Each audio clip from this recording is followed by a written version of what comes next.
नमस्कार दोस्तों, मैं आपका दोस्त छोटू पटेल।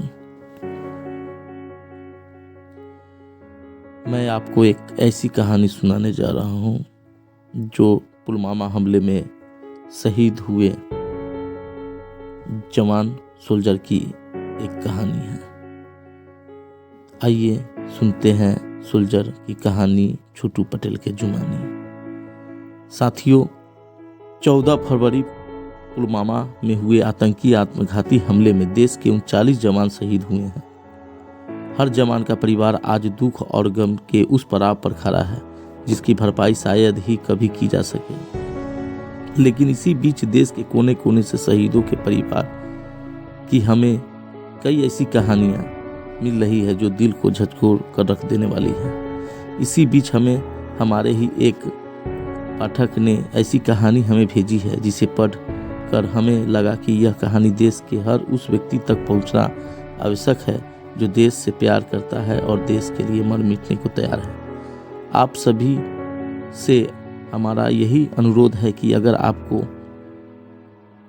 यह कहानी अच्छी लगे, आपके दिल को हमारी यह कहानी थोड़ा सा भी छू जाए, तो कृपया इस कहानी को शेयर करें ताकि देश के घर घर तक पहुंच जाए। आइए अब कहानी सुनते हैं।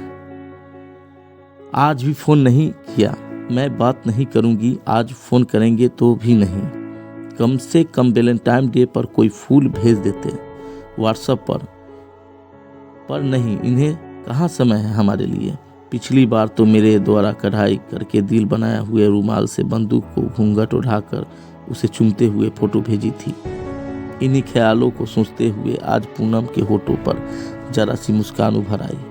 अभी 1 साल ही तो हुआ था पूनम और राजेश की शादी को। पूनम जब राजेश से पहली बार मिली थी तभी उसे अपने होने वाले पति के देश प्रेम की झलक साफ देखने को मिल गई। पहली मुलाकात में ही राजेश ने पूनम को कह दिया था कि इस दुनिया में वह सबसे ज़्यादा प्रेम अपनी भारत माता से करता है। शायद यही कारण था कि पहली मुलाकात में ही पूनम ने राजेश से शादी के लिए हाँ कर दिया था।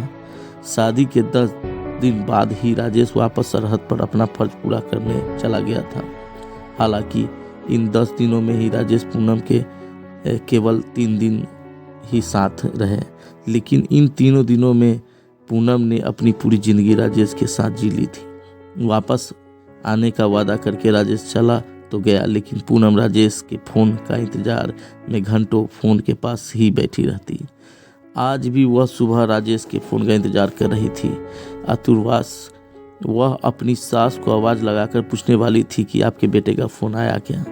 तभी याद आया कि ससुर जी घर पर हैं, तो मुन्ने को सुलाकर धीरे से अपने कमरे से निकलकर सासू माँ के कमरे तक बढ़ी। तभी ससुर जी के कमरे में चल रहे टीवी में एक सहमी सी पत्रकार कहती हुई सुनाई पड़ी, इस वक्त एक बड़ी खबर आ रही है। पुलवामा में आतंकी हमले में कई सैनिकों के शहीद होने की पूरी खबर इस वक्त हम आपको सुना रहे हैं। यह शब्द उसके कानों में पड़ने के बाद सब कुछ इस तरह सुन पड़ गया मानो उसके कानों में कोई ग्रेनेड फटा हो। परसों फोन पर यही तो जाने की बात कर रहे थे। नहीं, यह नहीं हो सकता, उन्होंने कुछ और बोला होगा, लेकिन सुबह से उनका फ़ोन क्यों नहीं आया।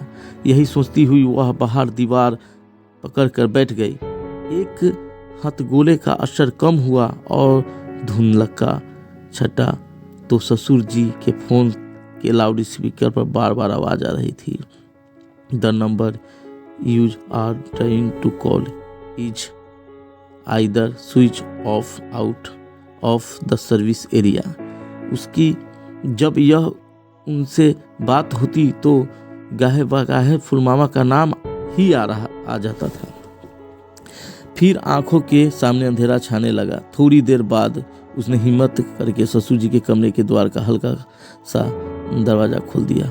वह इस तरह पीठ करके बैठ गई, कभी फ़ोन तो कभी टीवी देख रहे थे। तभी तीसरा विस्फोट हुआ।